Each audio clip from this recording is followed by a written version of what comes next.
to the Candle Enthusiast. I am your host, Shane Carlson, and this is Smell It Sunday, my weekly live stream. And I want to welcome you all to the holiday season. We can call it that, right? I include Halloween in the holiday season, but Halloween, it's no longer. We've entered what I call Autumn Phase 3.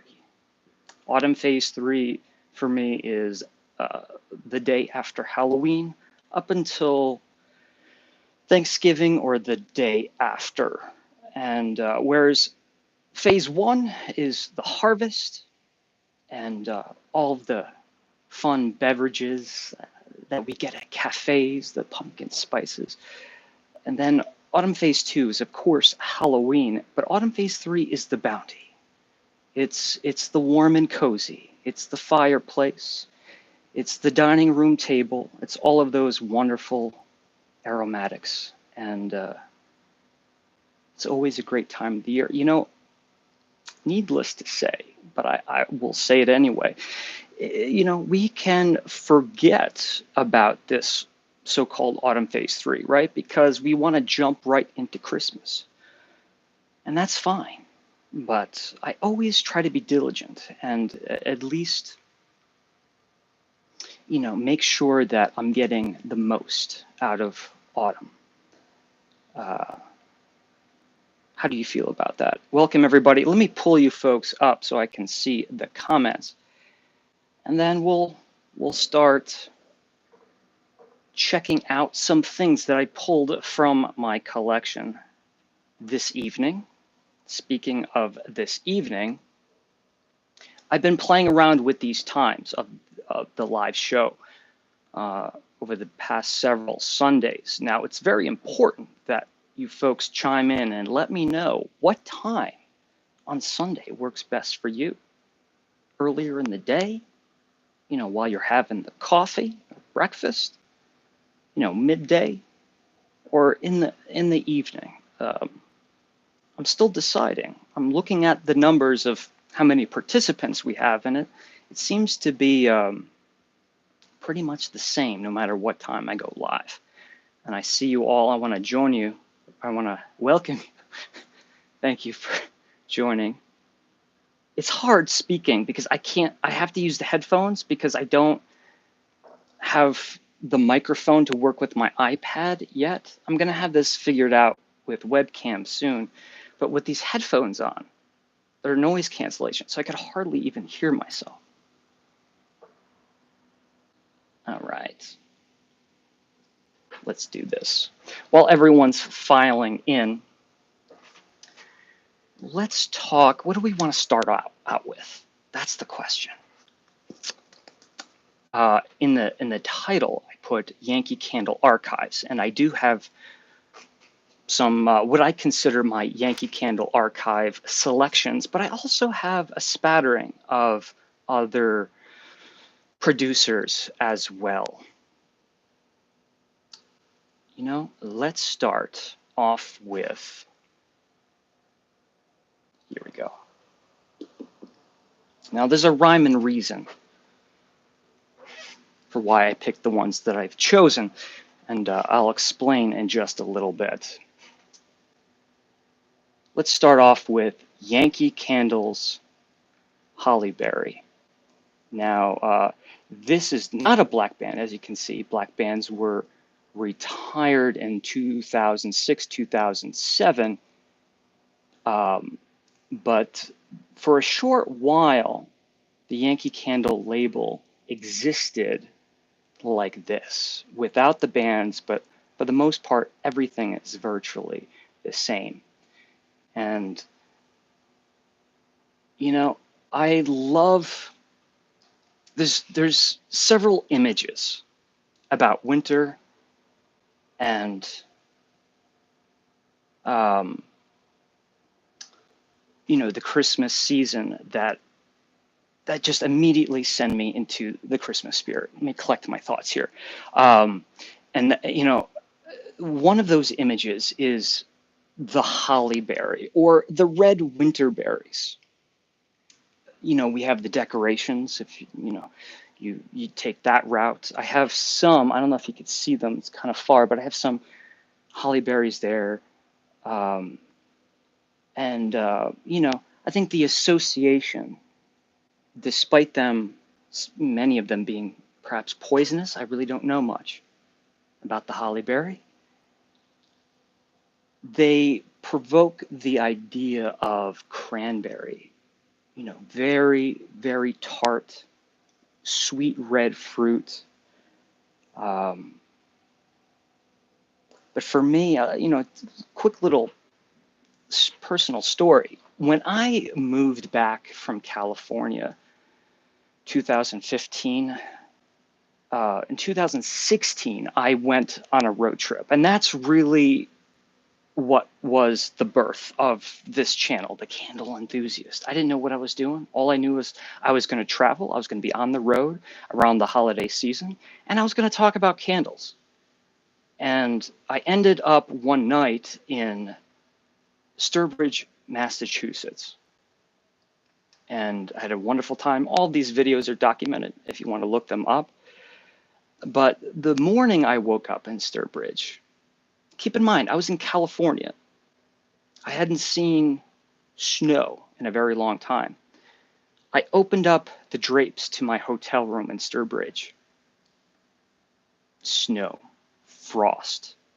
The pond or the lake, whatever we want to call it, that was outside the hotel, that was by no means frozen the night before, had become this vague sheet of glass through the night. And what was better than that, the hotel had a patio, like a private patio. And I opened it up and I stood out there and I felt the cold. It was the first time I truly felt cold weather. And I don't know, it was probably going on 10 years at that point, or at least close to. And right beside the patio was these tall trees with these berries on it, and you know how it happens. You get the little like coating of frost or snow or ice, and you just get that pop of big juicy red and that bright white that glimmers and shines. And that image comes back to me every year. The sight of those winter berries, and I've tried to find ways of decorating my house to help remind me of that very special moment. It was really, really special to hit the road and to travel with no agenda. At that time, I hadn't been able to do that in many years. So there are a lot of winterberry, hollyberry candles produced by Yankee Candle, but this is it. This is the original. This is the classic. It's not necessarily in production, although it does pop up from time to time, especially in seconds or alternate labels for outlets. But here it is. Let's give this a sniff. Because what does a hollyberry really smell like? Or what do we want it to smell like? That's the question.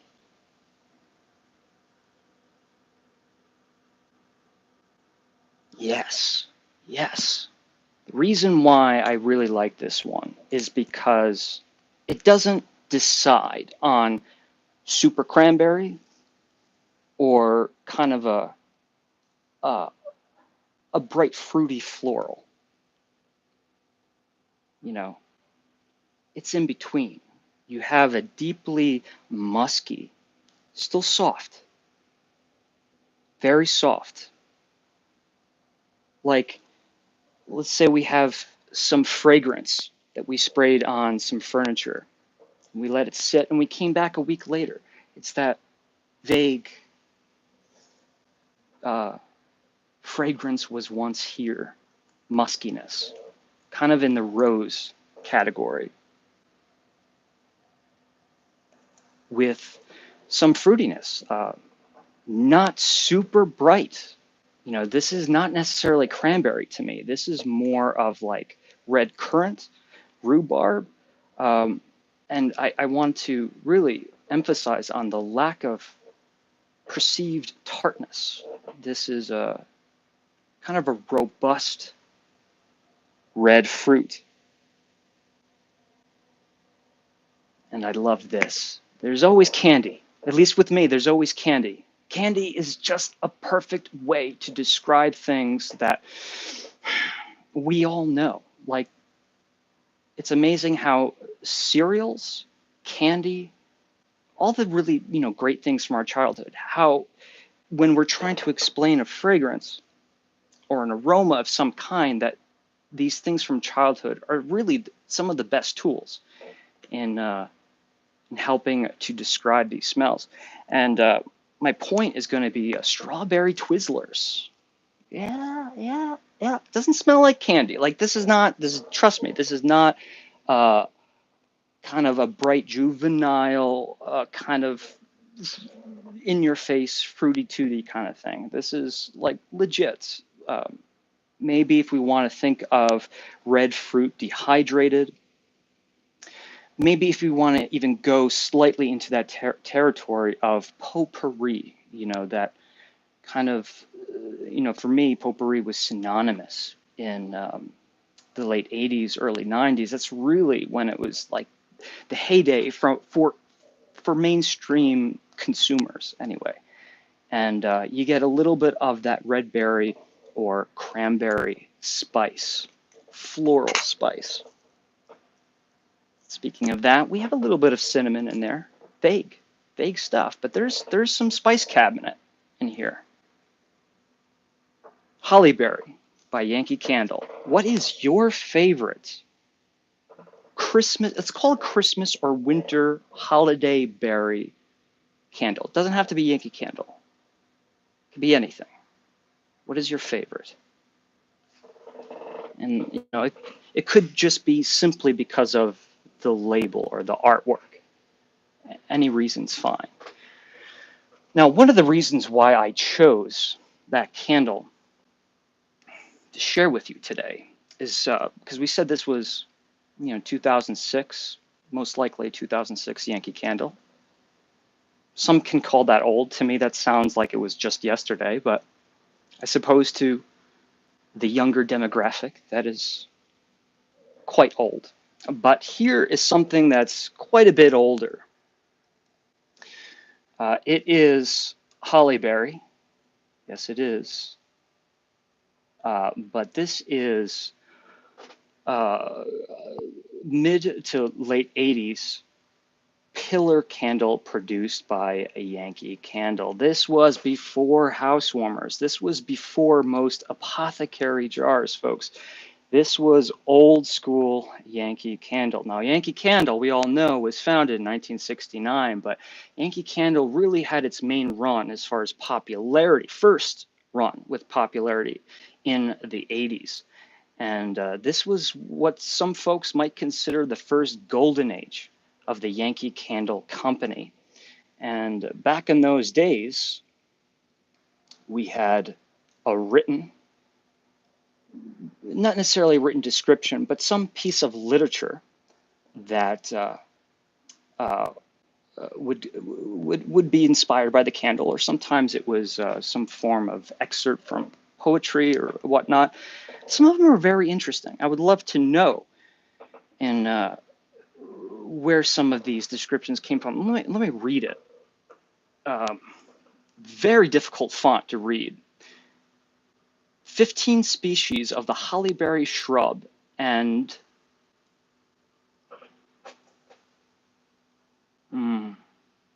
yeah, this is very hard to read. 15 species of the hollyberry shrub and tree flourish in the eastern part of North America. The handsome foliage sports showy red, black, or yellowish berries. However, it is the English holly that is traditionally used as Christmas decorations. A secular tale states that whichever person, husband or wife, first brings the holly into the house at Christmas will rule in the new year. You see what I mean? That's not what you probably would expect from Yankee Candle. I don't know if this is like hardcore traditional New England. Um, I like it. I like it just because it is so different. You know, I think we would expect something a little bit more light and flowery today. Yeah, so we have these labels. There was a point, and this is not that point, where this little flourish on the label, they were actually hand colored with, I suppose it was, colored pencil of some sort. Yes. But later in the 80s and then the early 90s, the color labels were printed. And if we look at the bottom here, you know, UPC code to be seen. Of course, it does say South Deerfield, Massachusetts. South Deerfield, the village, or the Yankee Candle country store at that time, was opened in 1983. And this is in beautiful condition. It most of these that you'll find, I have quite a few pillars in my collection, and most of them that you find, there's a lot of ways they could go wrong. The easiest is, the tearing of the plastic. I don't mind if there's punctures in the plastic, but if it's like split or it looks bad, then I usually pass on something like that. But also, and this is just very natural for old candles, but you see the bleeding of the colorant in the wax that comes through in the label. A lot of the time, we see that down here. Sometimes it pools up in certain areas. Maybe it pools up and then dries. Sometimes you can see kind of an ombre effect because all that colorant is just slowly through the years sinking to the bottom. But this one is in lovely condition, if I do say so myself. And what does that say? $9.75. Now, I always say this, but it's $9.75. For an 80s candle. That's a lot. That's a lot, right? My point is that you have to imagine being back, imagine or remember the days of being in the 80s and thinking, if I'm going to spend $10 on a candle, that was a pretty big treat. It was a pretty big treat, right? This wasn't like, oh, let me get 4 of them, or like the folks you see on Instagram got like the shopping cart of like 700 Bath and Body Works candles during a sale. I don't think that was the situation back in these days. So lovely piece. I have several of these. So one of the final reasons I picked this candle out is because, as you may or may not know, over the past several weeks, I have been thinning out my collection. I have been going through my personal candle collection in my studio here. Yankee Candle and other producers, Witch City Wicks, for example, and Kringle Candle. I've been going through, and I'm trying to unload some of my candles. One, if I'm going to be traveling and filming content in the near future, I need to raise some money for that. But two, maybe you feel the same way. I don't know, maybe a year ago, maybe a little bit more. I just woke up one day and like had a panic attack. Maybe not, maybe that's exaggerating, but it was anxiety nonetheless. And what was I worried about? I was worried about I own so much stuff. I will, to my dying day, I will stick by that I am not a hoarder. I do not hoard. Not that I'm judging any folks who do, but I do collect. And unfortunately, the byproduct of collecting is that you're not very mobile when it comes to being with your things. And So over the past year, I'm like, you know what?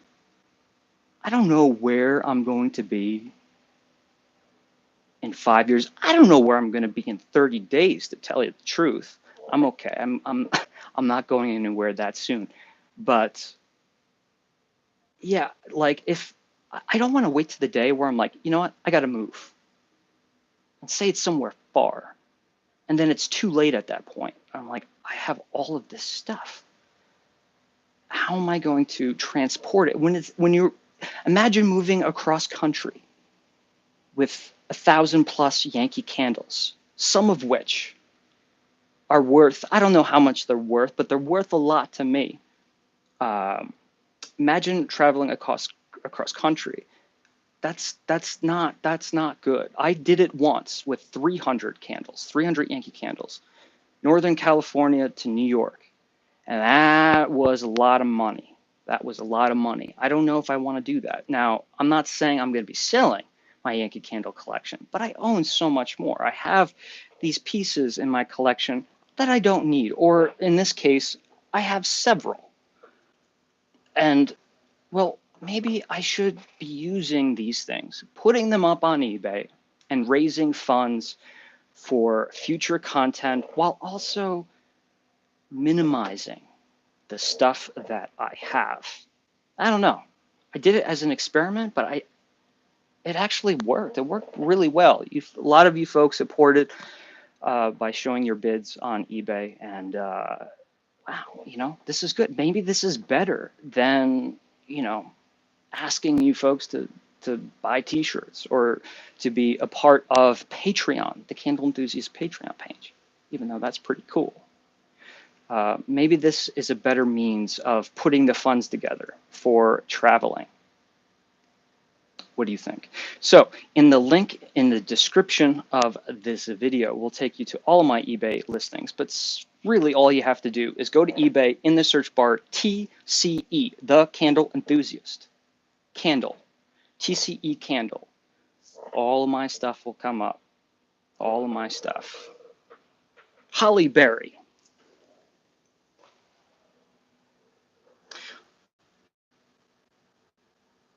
Um,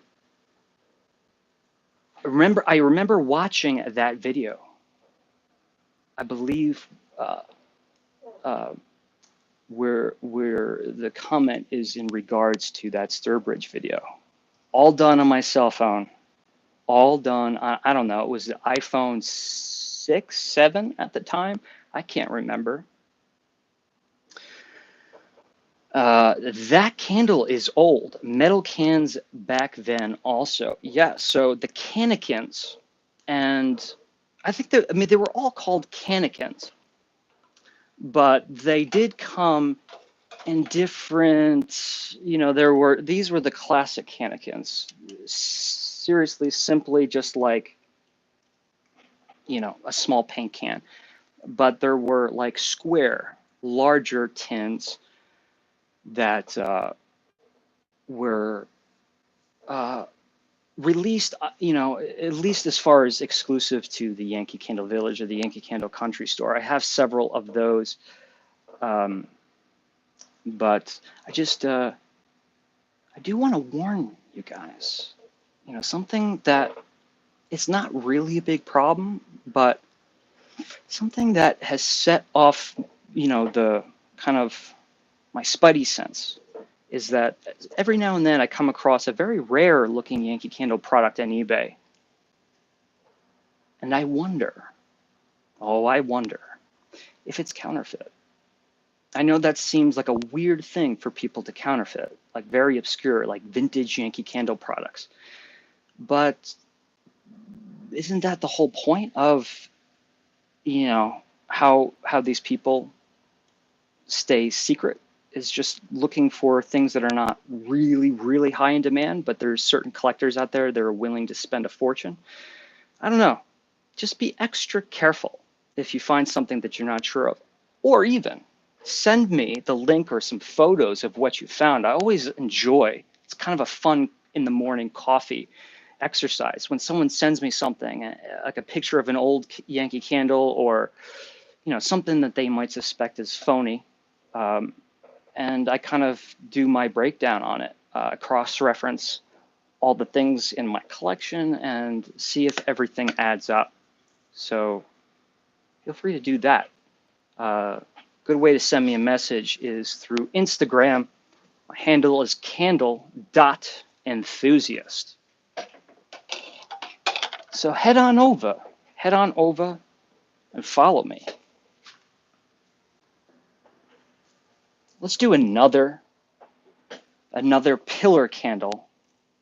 This one I suspect is a little bit older than the last. And just in case I wasn't clear, that pillar I've posted on eBay. That's what I meant to say. I spent like 10 minutes describing this eBay thing, and I didn't even mention that. And that's going to be the case for several of the items that we're going to be talking about today.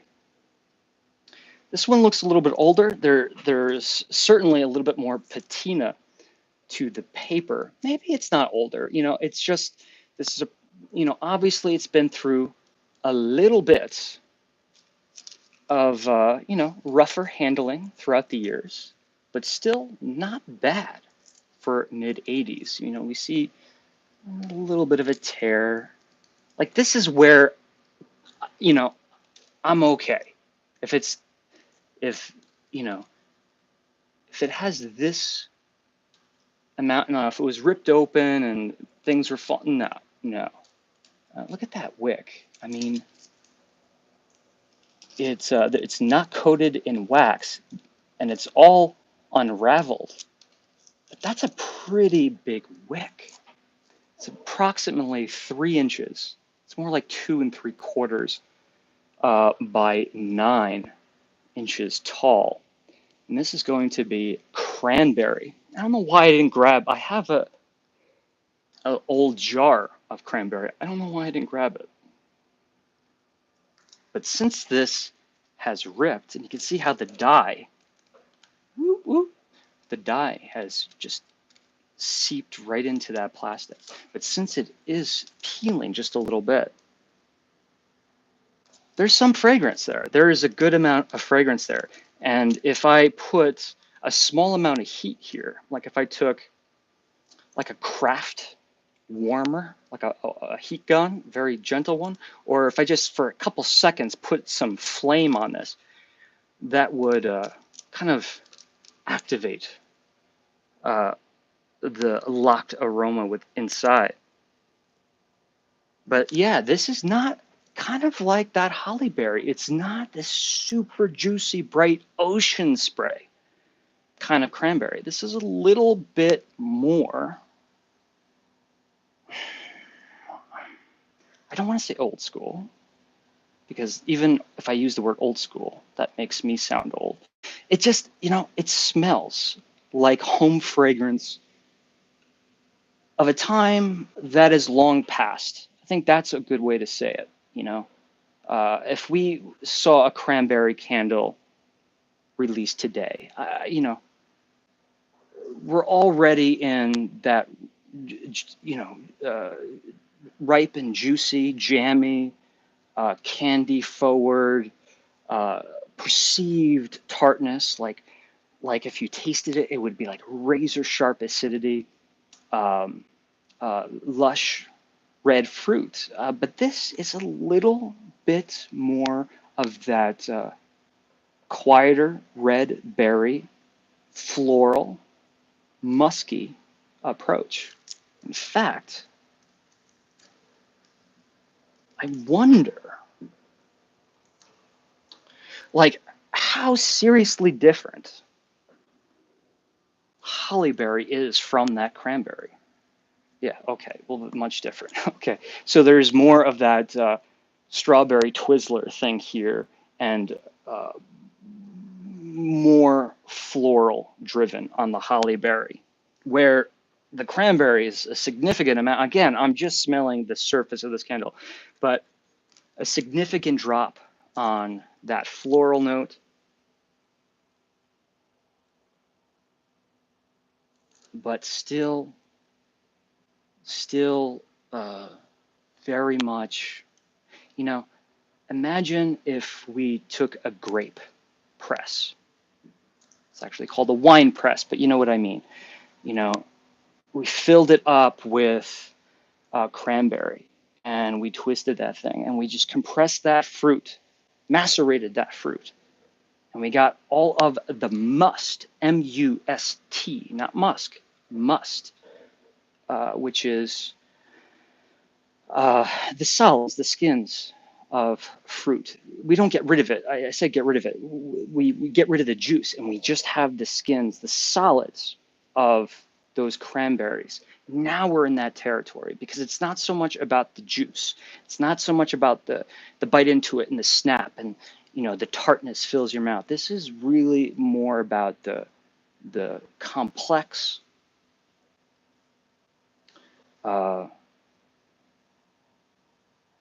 richer.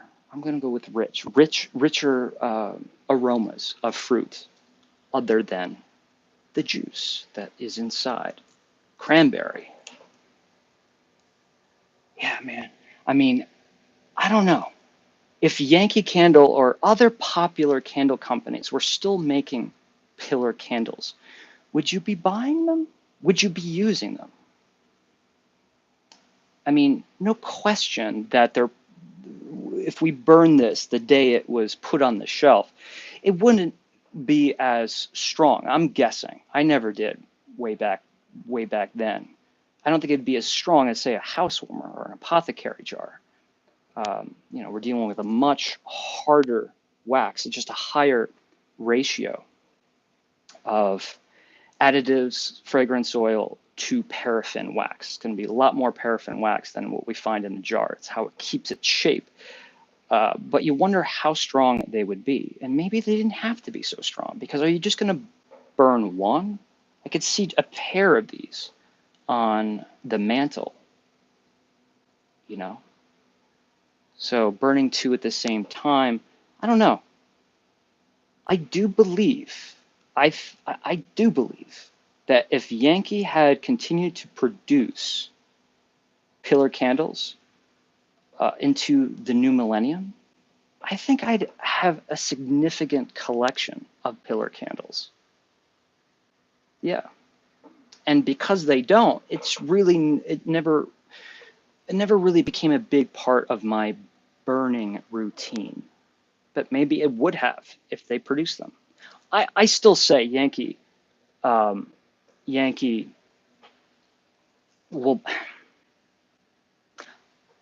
I think they will come back. There will be something that happens, whether it be just a vague popularity of a different product. I don't know. I do see a wave coming where Yankee might produce pillar candles again. And to be honest, imagine like a witch's brew pillar candle, jet black. How cool would that be? I don't know. Honestly, I haven't thought about it that much, but I suspect they'd be a pretty popular seller, especially for the holidays. I do see everyone's comments. Thank you so much for commenting and chatting amongst yourself. I kind of scanned through to see if there's any questions. Someone says, stick it in the oven under 350 degrees, gently. You could do that. You could do that. Honestly, I just have a tiny creme brulee torch that usually, if it's not a candle, I don't mind. I just seriously pull the trigger, 1, 2, done, or even just, just pull it away. That'll give it enough heat without distorting the wax to pull out the volatilized aroma, the airborne fragrance of the candle. But, for $12 on Amazon, you can buy a heat gun. Now, not like a heat gun that you would buy at Home Depot. A heat gun that's for like arts and crafts. It's a much smaller wattage, but this thing is probably one of the most important accessories I have for candle care out of anything. $12 little heat gun. It is so helpful. And once you have one and you start using it, you realize, how did I get by not having one of these? even if it's just, to clean up some sloppy pouring of a candle. You get some spatters of wax through the manufacturing that are on the glass. Hit that with, that heat gun. It'll all just fall off the glass without having to rub it and scrape it and try to pull it off with a paper towel. I don't know. Heat gun, that's my tip for the day. Jessica says, witch's brew in a pillar would be amazing. Yeah, I don't know. I don't know. Uh, Let me say one more thing to this. Just this morning, I was on Instagram while having my coffee, and I came across a post, some affiliate with the Disney company, and they were promoting an LP, a record of a vintage, like spooky sounds. I forget what the record was called, but like kind of a Haunted Mansion inspired album with all Disney stuff on it. And I'm like, oh, that is so cool. And especially how they make LPs today. They're so much more durable.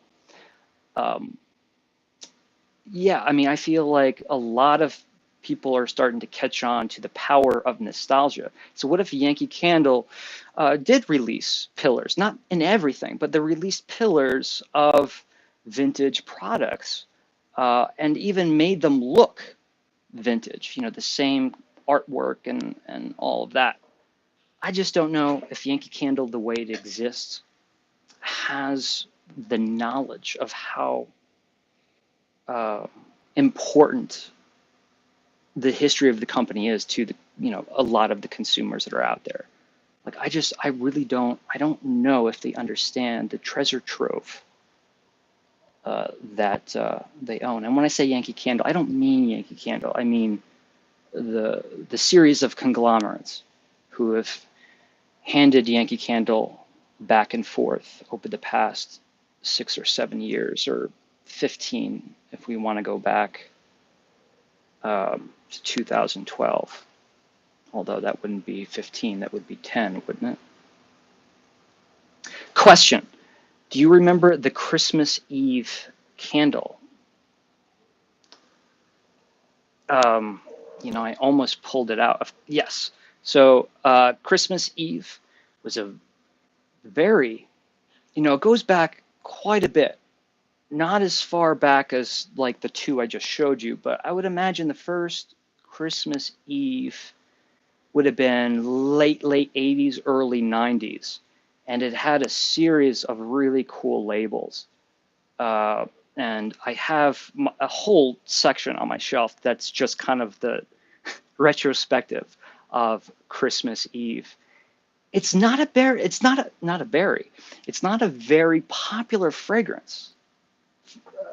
It is popular, but what I mean is I think a lot of people don't really enjoy it.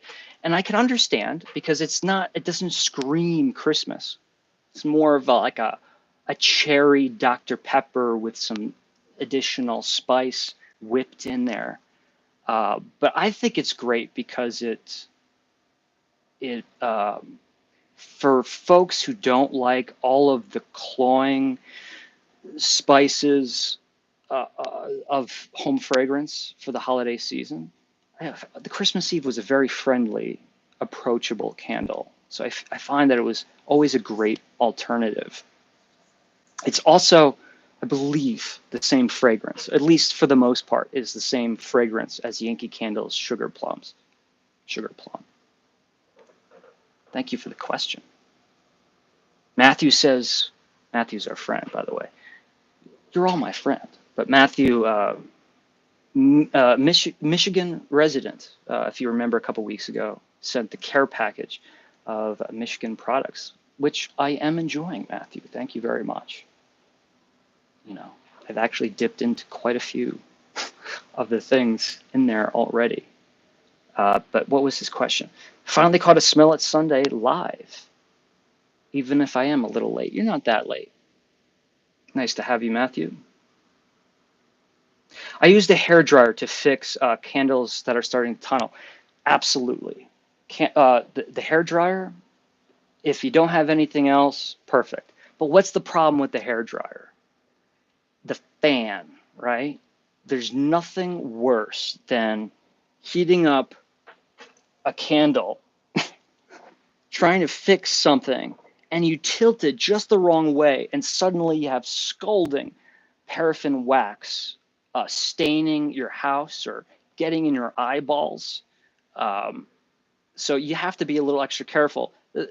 And you probably know this, but the better thing to do with if you're using a hairdryer, just keep the top on and just hit the outside. Just be careful not to hit the plastic sticker too hard, because that will melt and will warp and start to sag.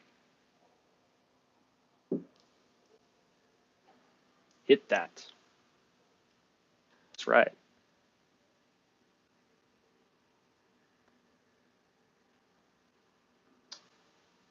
All right. I'm going to ask a question. Can I ask a question? Because I need your help. How do you like the Christmas decorations? I know it's still Halloween. It's still autumn. I get it. Like I gotta change the window of make believe. I gotta get some like tinsel and some other kind of twinkle lights. And I don't know, this overall studio lighting is very warm. It's very yellow, and I'm not liking it. So there's a lot of work for me to be done, but it's good enough. But the question I have for you folks is, what will you be reading if you are a book lover, or if the holiday season just makes you want to pick up a good book?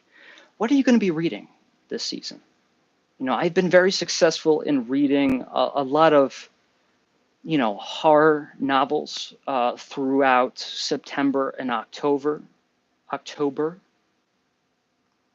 but, and I'm enjoying them, but I need, before I know it, we're going to be in the depths of the Christmas season, and I just, yeah, I gotta switch it up a little bit.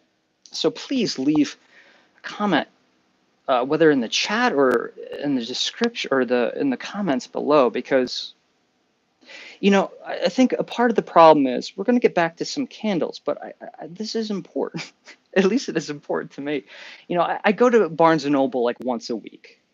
It's just something to do. If I'm passing it, I stop. It relaxes me. Uh, Now, if I do buy something, I try to go to kind of, a more local bookstore.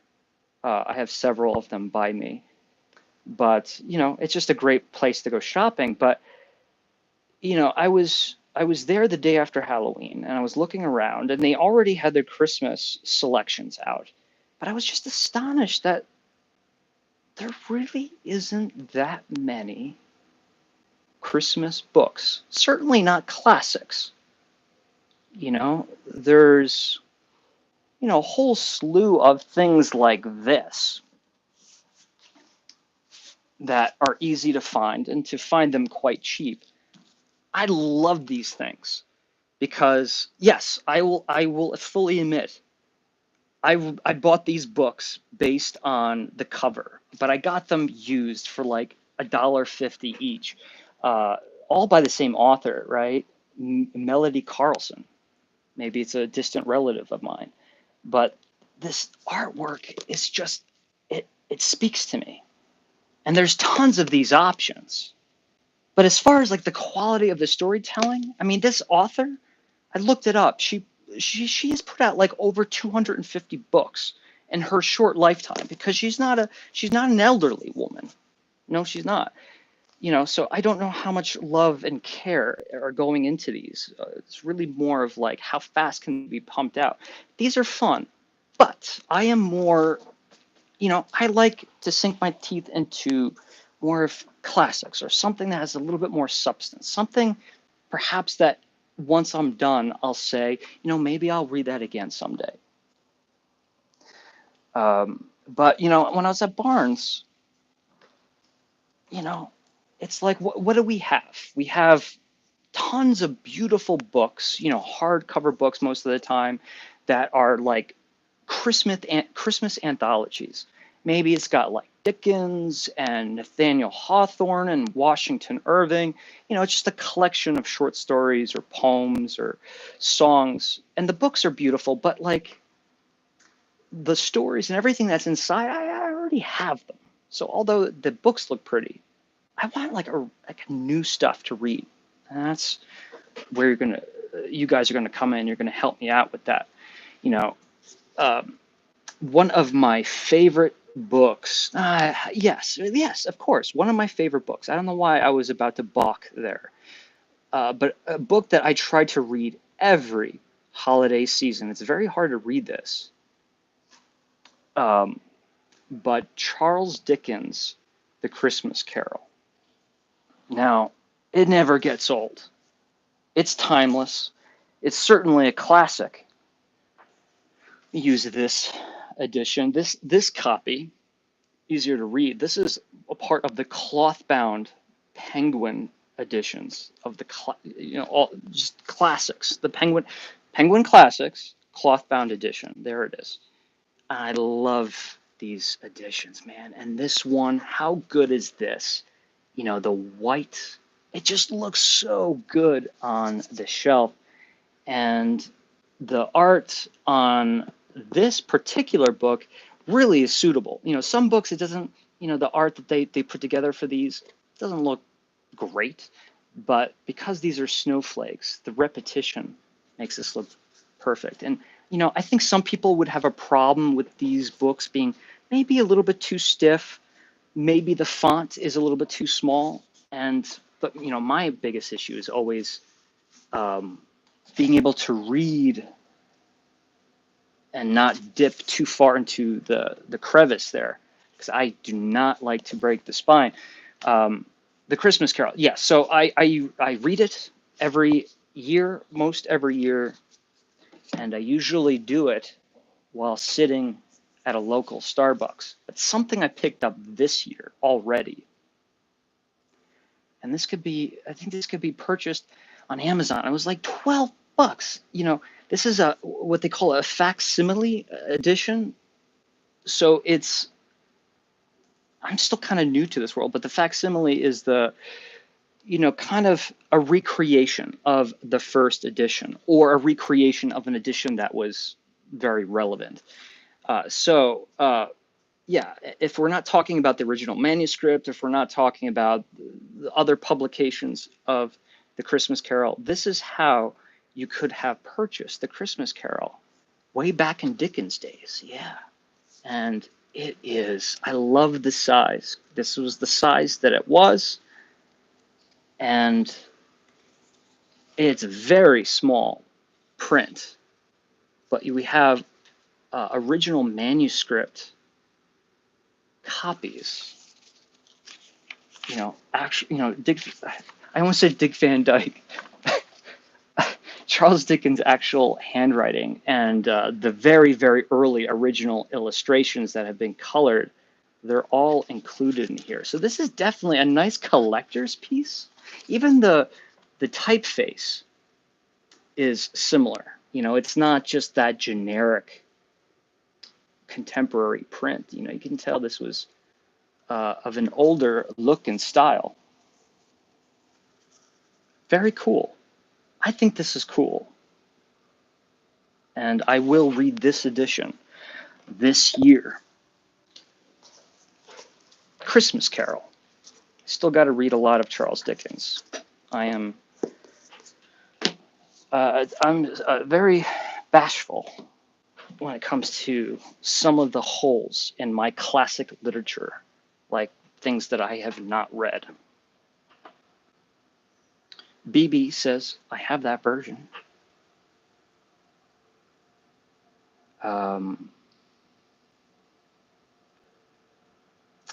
I'm not losing my mind. So, K. Perez Creations. You said, Shane, we need your help. And I can see that it looks like you're having a conversation, but I can't quite figure it out. If you can restate what you need help with. All right, candle time. Candle time. Okay. So I see a little bit what you might be talking about. Matthew says, I used to work at Yankee Candle retail store. Some customers swore Christmas wreath smelled like cat urine. So that is the classic. Christmas wreath. Yeah, I mean, I think even if you don't, it doesn't, you don't have an association with cat urine, I think anyone can smell it and be like, oh, I can kind of understand. But some people, and some noses really pick up on that strong, really pick up on it strong. And I don't think it's something to be bashful about because, what does Christmas wreath smell like? There's a lot of balsam notes, very sappy, very resinous aromas. And sometimes when we smell those things, we kind of smell a little bit of cat urine. You know, why do we think Sauvignon Blanc, especially from the New Zealand regions, smells a little bit like cat urea? Well, there's certain characteristics within the fruit, but there's others. White Christmas is another one. I would love to talk about this at some time because White Christmas was a classic Yankee Candle. I have quite a few of them. I love it. But Anthony Candle Cafe, right?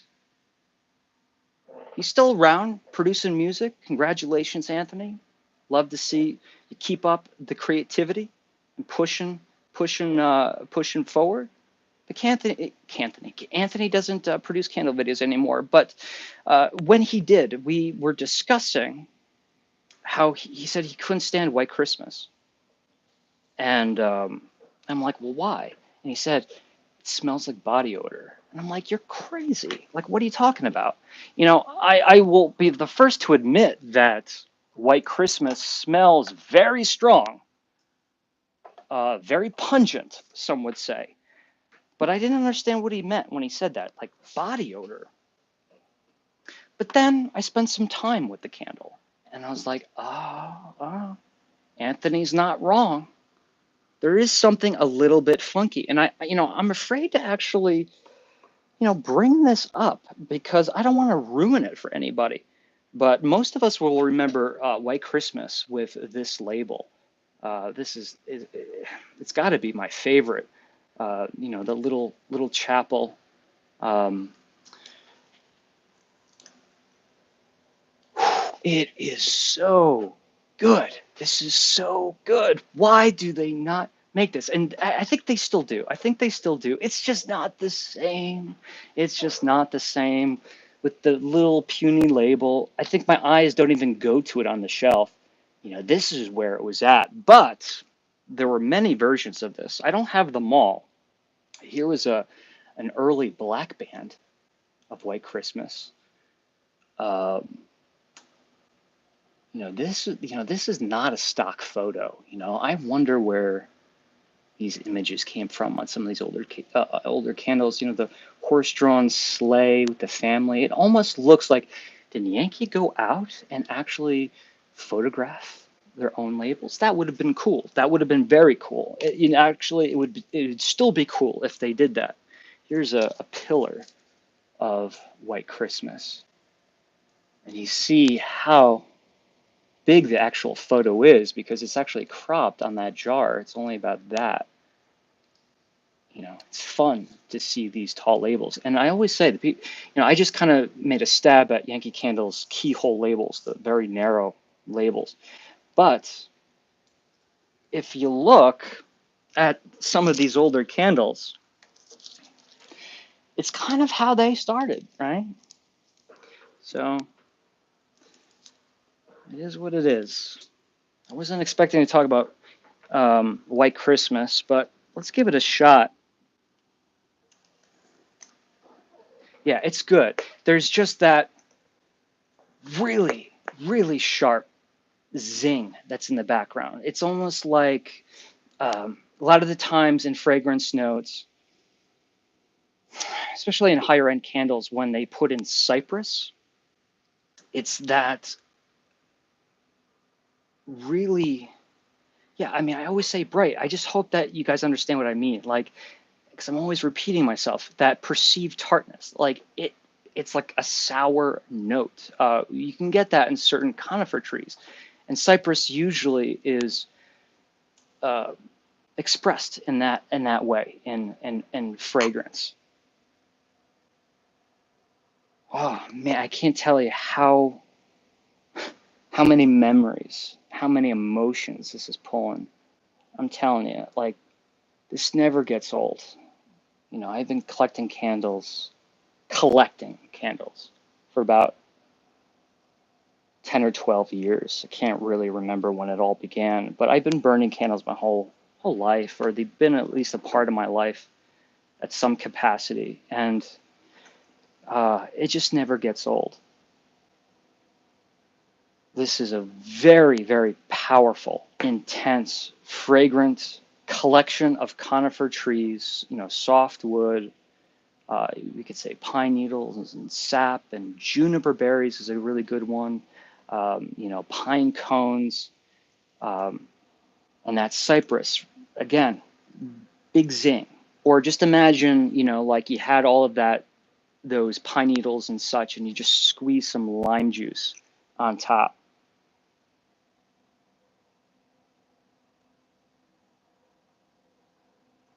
But where I think Anthony was getting the BO, if I had to guess, yes, you know, you're going to get a little bit of funky funk, you know, when it comes to when you're dealing with sap and juniper berry and all that stuff. But this is really what I think Anthony was talking about. I got it. I don't think I ever thought of it this way.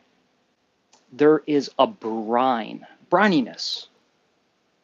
I wish I could be more specific there, but when you have a brine, a solution, and it's imparted with certain bacterias to say create like pickles, right? There is that sour note that occurs, and taste. And maybe that's what Anthony was finding off-putting. But ever since he mentioned it, I can never go back to this the same way. Like, it's in my head now. I see what he's saying, but I still very much love this candle. It's one that you really almost, you know, honest to God, you don't even have to burn it. If you have an old one like this, just open it up. Like if you want to burn something in your office, it's a relatively small office, put this on your desk. Just take the lid off. You don't even have to light it. It's, you know, the classic example of how strong some of the Yankee candles were back in the day.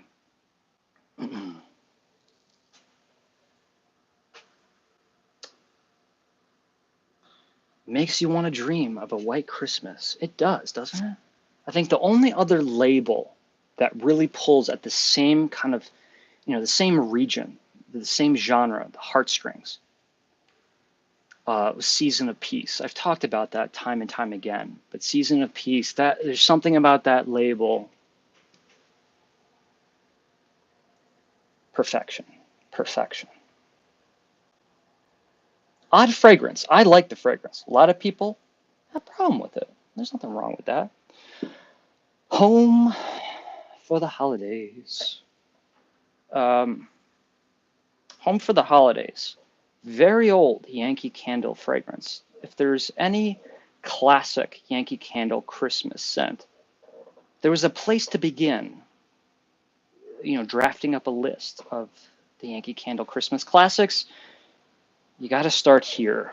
Home for the holidays. This is, what year is this one? This one is a 2010, you know, the second golden age of Yankee Candle, according to me. This was my favorite label. This candle, this fragrance has gone through many, many, many different labels. I certainly don't have them all.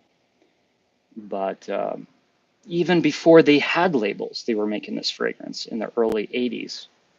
But you see the whole panoramic Christmas scene.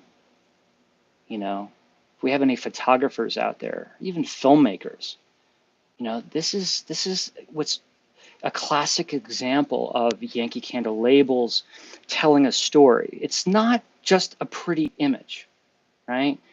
I think there's a reason why the tall, narrow labels don't quite work for a lot of us, because it's a difficult time telling a story. You know, your eye moves. When you put a label like this in front of you, your eye jumps to many different places, right? And slowly, as you start analyzing each thing and you cross-reference certain things, it starts to unravel. You know, if you took a quick glance at this, you'd be like, oh, okay, it's, you know, underneath the Christmas tree. But if we spend a little bit more time, it's not just any time. It's Christmas night. Everyone's sleeping. Or Christmas Eve night. Maybe it's not Christmas Eve night, but we're in that season, you know, and there's no one around. You could see the very dim lighting coming from the fireplace. And then when you start looking, again, I'm being a little bit of a dork, but this is really what it's all about, right? Um, you can hear the fire crackle, the silence of this New England home. You know, the popping in the fireplace, maybe a random creaking in the wooden floorboards. And perhaps there's a music box under the tree, or maybe there's a wind-up music box and one of these toys, and you're just hearing a little bit of that soft Christmas tune. And then you start thinking about who sits in that chair. Is that dad? Is that grandma who sits in that chair? Who does that chair belong to? And then the selection of toys. Is there one child? Are there many? Again, you know, I'm not trying to milk things to talk about. I feel like I'm like pulling at things to make something that maybe some feel like it doesn't really matter, making it matter. Uh, I'm not trying to. What I'm pointing out is that, when people say, well, why do you, Shane, feel that the labels were better, and what made Yankee Candle so unique? Or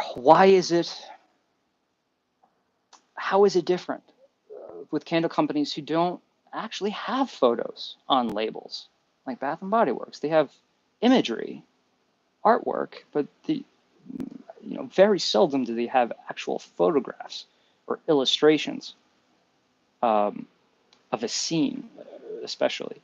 Um, and this is why it mattered to me, because studying the label, looking at it, soaking it in, you're, how do you say, you're reinforcing in your mind. You're taking this photo and reinforcing it in your mind using your own memories and experiences. And suddenly, after you spend some time with this label and spend some time with it burning, it means a whole lot more to you than it did when you first smelled it. It seems far more personal. Am I being too romantic? Or is there any truth in what I'm saying? I mean, I believe what I'm saying. So that was a 2010. This looks like it's another 2006. 2006 or 2000, maybe a 2005. Late 2005. Home for the Holidays. Now, it's hard. It's hard picking your favorite label, because we're dealing with the same candle, wildly different label, but man, it still pulls those strings, does it not? Extremely warm lighting of the exterior house lighting against this deeply cool, dim blue exterior light from the moon, the stars. The light cutting through all of those millions and millions of flakes of snow and casting that soft light on the top of the house. I love that contrast. This deep, deep, dark blue with the hot, kind of blown out spots of that warm yellow light. It kind of looks like the Home Alone house. It does. Definitely, definitely does. I love this one. Home for the Holidays. So since Home for the Holidays is like I said, it's the classic of all classics. when it comes to Christmas and Yankee Candle. I wanted to make a display. There's certain candles that I want to not just have on my shelf, but I want to have a display. And I'm just seeing this now. K. Perez Creations, thank you so much for the super chat. I'm telling you, folks, these super chats mean so, so much. There's just a lot of things that I really want to do in December, and I'm starting to get nervous. These super chats really mean a lot. Hi, Shane. I was wondering if there was a shift in the coniferous sense sometime in the last 10 to 15 years. This is an interesting question. I used to love them, but suddenly couldn't bear them.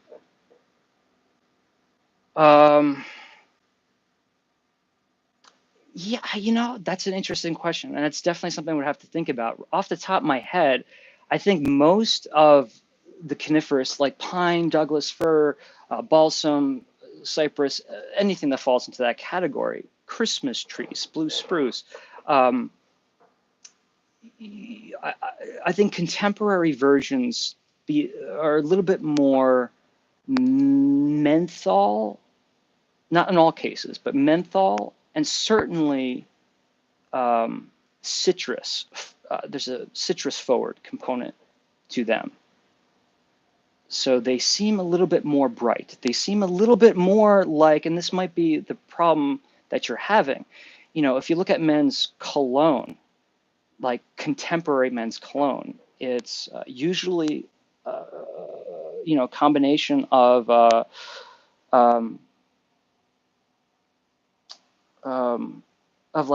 citrus. It's a lot of these Axe body sprays or tangerine or lime. Yes, there's musky components, or floral, or I should say more herbal components to modern contemporary men's cologne.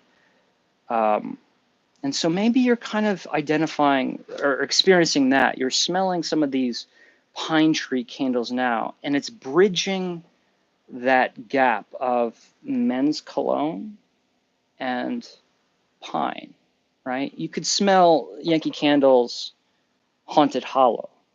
This is a perfect example. You could smell that candle and be like, ooh, this smells like men's cologne, a little bit. Or you could take those same qualities and say, oh, it smells like a dead blue spruce or a dried out Christmas tree. It kind of plays by the same rules. Whereas older Yankee Candle pine scents like balsam and cedar, balsam fir, mistletoe, holiday garland, even Christmas wreath, they're, I think, a little bit more of an oaky, woody. I mean, obviously it's like more pine, but I'm saying oak for that to make a point of that robust wood and furniture, split firewood wood effect. Less of the herbal, the menthol, the citrus, and more of the wooden notes. I don't know. It's a great question. Home for the holidays.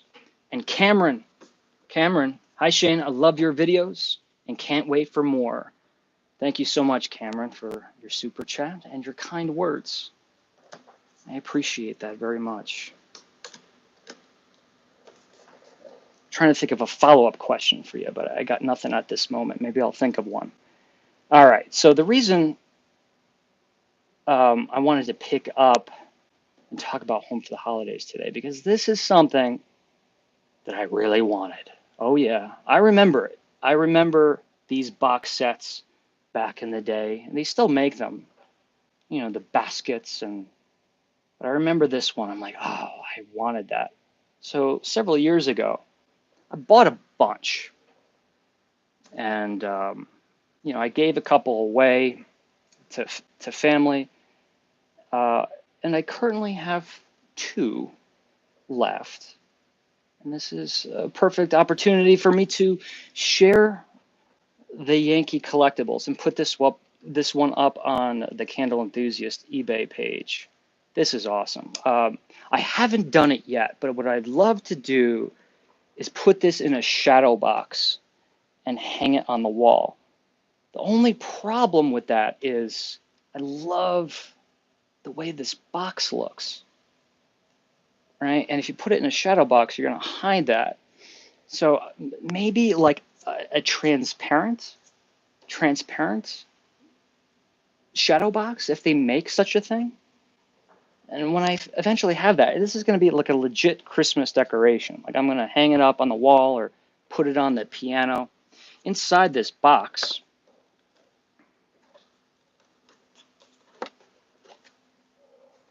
you see the beautiful window panes with the collection of snow. Stuff, it's great. It's so great. And you know, if you're really diligent, this is the kind of stuff that you can find in like Goodwills and thrift stores. So first thing that's in the box is this. I mean, honestly, I don't think this thing was ever opened before I purchased it. You know, I think the adhesive stickers just naturally with age just failed. But I don't even think any of these things were pulled out. I mean, absolute pristine condition. Like there's not even patina on anything. These look bright, you know, the whites are bright white, and there's no, well, perhaps there's a little bit bleeding. I think if you look, this overall label just seems a little bit dark. And if you look at the white there, it looks like some of that color has been pulled into the paper a little bit. But other than that, wonderful. So we have that older label. And this looks like it was the same year as the last jar that I showed you. So the box set comes with this 6-inch by roughly 3-inch pillar, smooth, no ribs or whatever they're called, the little ripples. And then we have a 4-ounce inside this box, a 4-ounce. You can see a lot of the color has seeped out. Yeah, I mean, especially with red candles, there's really no way of avoiding that. I mean, these tins, you know, up until the late like 2010s, they were still producing things in these things. I like it. You know, I like the small jars. I like especially these ones they're making now that are itsy bitsy, like they're super teeny weeny. I don't know. But yeah, check this out. Ooh, look at that wax. Oh yeah.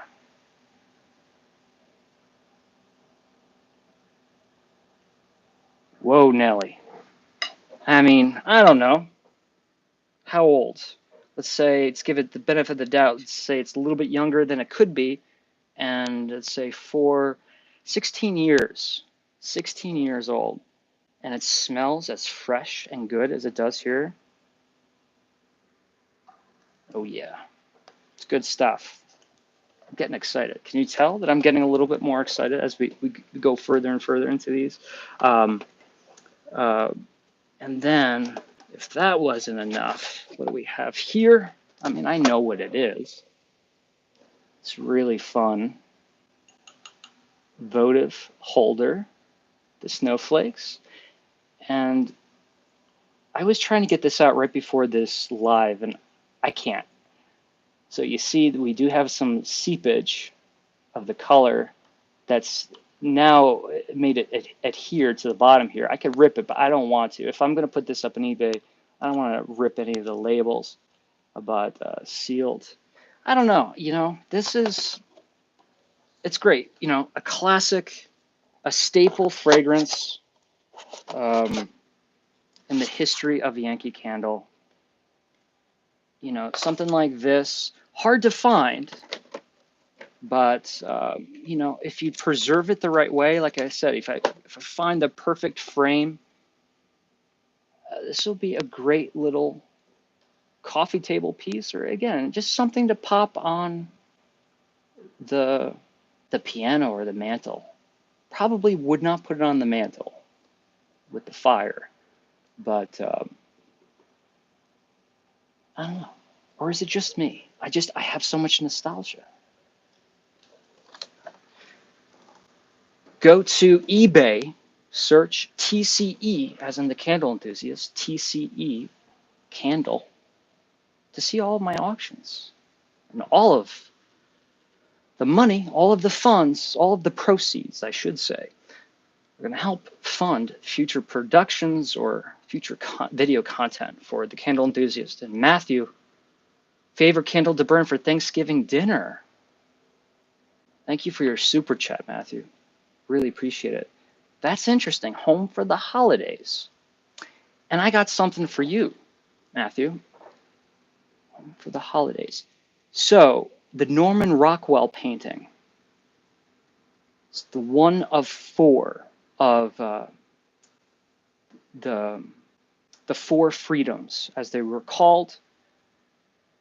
The probably the most famous of those four Norman Rockwell paintings is the one with the family at the dining room table, with the elderly mother and father bringing in the turkey, and everyone's kind of happy and excited. It's a classic photo, right?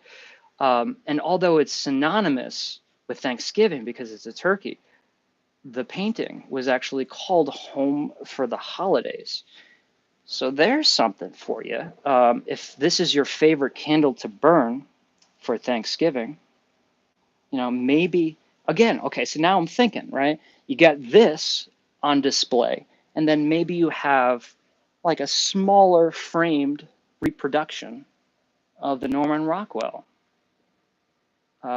Freedom from Want was its other name.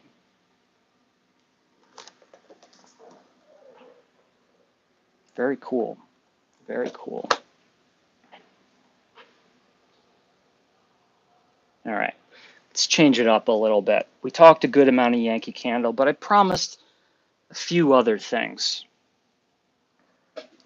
And I just really just pulled a bunch of stuff. All right. Spiral light candles. I believe, if I get a couple details wrong, I apologize, but I don't think I'm wrong. The proprietor of this candle company was just getting started. I don't know what year it was, maybe 2017, 2018, when they reached out to me and said, I got a new product on the market. I would love to send you a few, and maybe you could talk about them on one of your videos. And he did, and I did a time lapse of the burning of this candle, not this one specifically, but it was so popular. Now, here's what's interesting. This candle company is pretty big now. It's pretty big. I mean, it's not rare for me to be traveling out of state and find this candle. I found it all the way on the West Coast. I found it in the far stretches of the Northeast. The distribution of this is quite amazing. And, what happens, I find, because the video I produce on this does really well. Like every week I look at the statistics. I'm like, why is this video of mine doing so well? Well, I think it's because people are shopping. They come across this candle in a shop and they're like, ooh, that's an interesting idea. I'll show you why it's interesting. And they're probably the first thing they think to do is, well, I got to YouTube this candle to see what it looks like when it's lit. And I think that's why that video does so consistently well. So I think it was last year I purchased this candle, and I was going to do another time-lapse video, but I never did it. So we're going to have to do it this year. So just real quick, if you look at the texture of this candle, it's got that kind of like the birch, tree bark texture. Love it. Love it. It's a very, very large uh, pillar candle. And I can't give you the ounces because, as you'll see, what on earth? Oh, there's some packing peanuts in there. I apologize. What on earth is this? Can you figure it out? I think there are some copycats out there now. So maybe you've come across this candle company or uh, a company that is doing something similar. If you look, there is, okay, we have the wood wick there, about an inch by, I don't know, three inches tall. But there's a cotton wick right here, and it spirals and spirals and spirals and spirals all the way down to the bottom. All right, this is awesome. So you put this on your wherever you're burning the candle. You get everything set up, dim the lights. You pull that wick up a little bit and you light it. And what happens is you have this moving flame that goes very, very, very slow. That's why I did a time lapse. But this flame that just completely wraps around this candle. And as it does so, it's imploding on itself. All of the melted wax is pooling into the center. And it literally goes from here to there in like 45 minutes. But when that cotton wick goes out, now suddenly you have a brand new or a whole different candle. You have a wood wick candle. A little bit of that wood wick sticks up from the imploded wax. And then you light it again. And that candle lasts forever. So the whole spiral thing works for about 45 minutes. Maybe there's a little bit longer because this is the largest size. But this will last the whole month of December if you use it sparingly. And if that wasn't enough, they are all different. There's all different scents. This is not a sponsored statement. This is me just saying this is kind of fun and legit, and it's kind of worth the money. If you need something a little bit fun to spruce up the holiday season, look these candles up. And I still believe it's a relatively small company, so you're kind of supporting a small business. But the aroma on these. There's a reason why this comes in a box. The aroma on these are insane. Okay, maybe not all of them as insane as this one, but of the scents that I've had, they've all been very strong. This is a balsam. I believe it's just called balsam and cedar. This candle is so strong. And I get why, because you burn this candle twice. A common question with these is when the walls implode and you have the pillar candle with the wood wick, and when you burn it again, does it still smell? It does. It does. There's enough fragrance packed into this wax where the second burning, you're still getting the aroma, and it's pretty strong. It's pretty strong. I did a medium. I burned the time lapse video of a medium. I think it was like pumpkin ginger. I filmed it in the studio, and this place was too strong. It was too strong for this space. It was a monster. So this is all good. There's nothing bad about this company. The price is, I don't know. I mean, depends on what you feel like this is worth, but something like this is, I think, like 20, 25 bucks. So check them out. And take a look at all the different fragrances, all the different formats. Again, this is not sponsored. I'm not selling this one. I'm not putting it up on eBay. I'm just, honest to goodness, sharing my opinion on this company. And that's going to be Spiral Light Candles. Spiral Light. It's very cool. And if you're watching Spiral Light, I could use a few more.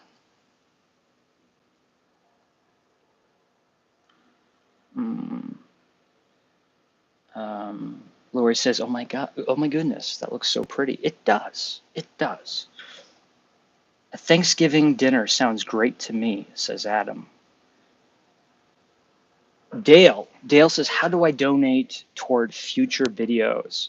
I am old and not knowing It's so sad, so sad. It's not sad, Dale. It's actually, some of these things are quite confusing. So super chat, if you look at the bottom of the chat area, there's a couple icons, and one of them is the dollar bill. But if you look in the description of any of my videos, there's many different ways you can support the channel. Just straight up pledges, donations. A Patreon, it's kind of a situation where there's different tiers, and there's certain prizes for each tier level. There's, of course, merchandise through Spreadshirt.com. And what am I forgetting? eBay is huge. This is huge because it's not just donating. It's like you're buying something, and that money's going to the production, but you're actually getting something in return. What's the one thing I'm forgetting?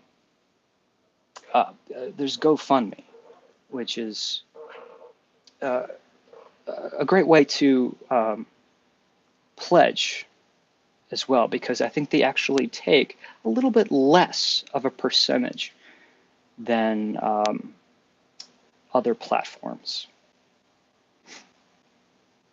Not a Woodwick fan.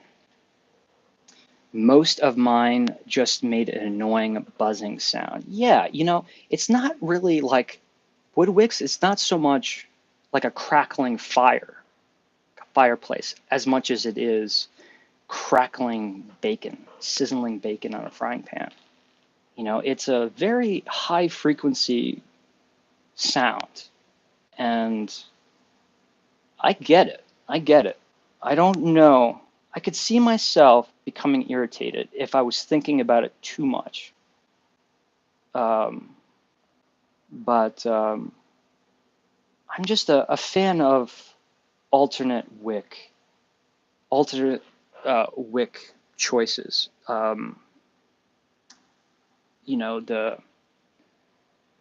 The ellipse jar, whatever Yankee Candle. Yankee Candle had something recently. They're using the mesh wicks that are a little bit more silent. I think, the large format candles like that have larger flame, more heat, are crucial for folks who have larger spaces, especially when they're quite tall.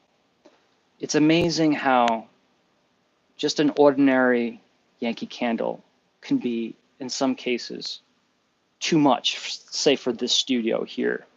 It's just too strong, at least for me. But then you bring that candle into a larger space, and under certain kind of conditions of the climate, whether it be variables of the humidity and or even just the draft in the house, sometimes you could burn 2 of those candles in a larger space and you can't even smell anything. Like, you put your nose up to the candle and you still can't smell anything. I think the really only way to combat a large space like that is more heat, more wax. It's really what it comes down to. You shouldn't be looking for stronger candles. What you should probably be doing is burning more, melting more wax. So maybe you have to buy 2 or 3 of the same candle, or find a large format jar. But I get it. It can be annoying, the sound. I remember the spiral video. That is a cool idea. Yeah, I thought it was pretty cool. More candles. How are we doing on time? Just shy of 90 minutes. You guys got more in you, don't you? Come on. Halloween's over. It gets dark 1 hour earlier now. What do we have to do? Hopefully you're home from work. I'm getting too excited. I just pulled this out without even showing you what it is. Witch City Wicks. There's never a time that's inappropriate to talk about Witch City Wicks. There's a reason why I talk about these folks so much. Because they're really good. Like, it would, how do I want to say this? I would find it very difficult to have my own candle company one day. Hopefully I will. But why would it be difficult? Because I would want to use Witch City Wicks too much as inspiration. Everything they do seems to be like right down my alley. I'm not huge on big monstrous candles. I like single. I'm one of the rare few. I like single wicks. I like smaller candles. So especially if I'm burning them, not collecting them, I can go through them quicker. Um, and I don't burn a whole lot of soy wax, but when I do, um, it's coming from these really well crafted candle companies. And Witch City Wicks just every single year, every step they take. They've grown so much since the dawning of this channel. And the proprietor is a dear friend as well. So it's all good news here. This candle right here, which was gifted to me directly from the proprietor, Liz Frazier, God only knows when, maybe 2018. Black Christmas. She used to have, maybe she still does, but I know there's a lot of them that she doesn't make anymore. Used to have this black line, this black collection. And it was black wax and the glossy glass opaque tumbler. And there was black apple, black, what was the other? There was a bunch of them. Black. And they're all black leather was another awesome one. But Black Christmas was always special to me because of the association with the horror film Black Christmas. If you haven't seen Black Christmas, maybe you should watch it this holiday season. I love burning candles, uh, theming an evening, let's say. Picking out a candle that supports, let's say, a movie that I'm watching, something I'm snacking on, or a dinner that I am making, a wine that is being consumed, trying to find a way for that candle to really play off as many things as possible. And I think this is just a perfect case where you could burn this with an assortment of different films for Christmas, like spooky Christmas films or spooky winter films. But you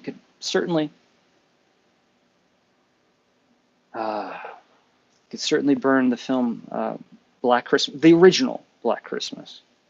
I don't even know what the remake is. And interestingly, I didn't plan it this way. This is actually kind of similar to Home for the Holidays. Uh, big baking spice. Very warm notes of like amber, like really rich lathered soap. Um, I lost my train of thought. Spice, amber, smoke, for sure. Oh, the wood. Okay, yeah. So whether if you're thinking of the firewood or thinking of the Christmas tree, whatever it is,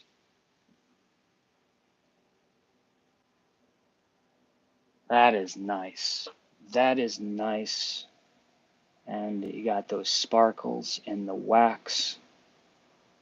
This is just a treat. This is kind of like, that's what's great about Witch City Wicks. It's like a treat yourself candle.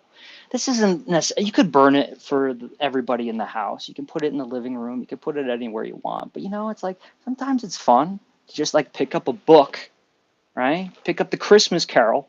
It's kind of a spooky Christmas book, right? And just sit somewhere cozy and have like a personal candle just for you. It doesn't have to be monstrous. It doesn't have to be large because it's just for you. Get a nice, warm, hot, cozy beverage, burn Black Christmas, and read Charles Dickens' The Christmas Carol. Now, Witch City Wicks has a whole slew of Christmas products. Um, and again, this is not sponsored in any way, shape, or form. They do have a lot of Christmas products, and they usually have something a little bit new every year. But I don't believe, I am very sorry if I'm not correct about this, but I don't believe she makes any of these black candles anymore. Um, And even if she did, they're only a certain amount are produced. The Christmas candles, there's only a certain amount produced and sold in the month of like November and December, and then they're gone for the entire year. Silver Moon Creations. Leslie Pethybridge is in the house. Leslie, you missed it. We talked a couple weeks ago about a bunch of candles that you sent me several years ago. Maybe you can go back and check those videos out. Good to hear from you. It's been a long time, Leslie. Hope you're doing well. Black Christmas, obviously brand new. I'm gonna put that up on eBay. You know, I got several. I don't have several. I have two. That means I can part with one. But I have burned this one before. A lot of them, you know, I have to admit, there's some that I haven't burned from Witch City Wicks because I hate lighting them. You know, I love them so much I don't even get to burning them. But that's one that is just, it's a really good spooky Christmas scent. Which brings me to this next candle. And this one was sent to me as a Christmas gift. Like Christmas. I opened it on Christmas Eve night. I put it under my tree. Liz from Witch City Wicks sent me a box, some ornaments and stuff like that, several candles. But there was this candle. Man, oh man. Now, I don't know if she's still making it. And if she's not, I don't understand why. But everything about this is, hey, it suits me. Let's put it that way. Christmas Carol. This is the ultimate. For me, if I had to pick one candle to burn and one candle only while reading the Christmas Carol, this one's it. And I have a lot of like Dickens themed fragrances. I'm seeing several just looking around, but this one, Ghost of Yule. So we even have that ghost play in there. Let's talk about the visuals at first. We have this transparent frosted glass, very thick tumbler. You know, I'm assuming there's 8 ounces of soy wax in here. That is, you know, that creamy color of soy wax. Corked lid, right? I don't know. It's the one thing I had question about, the cork lid. But then again, you know, soy wax, these are meant to be burned, right? I'm a weirdo. I collect Witch City Wicks. They should be probably burned within several years after you purchase them. But I'm more of a collector. Well, I'm not more of a collector. I collect a lot. So I was worried about the cork, you know, because how would this age? It shouldn't age.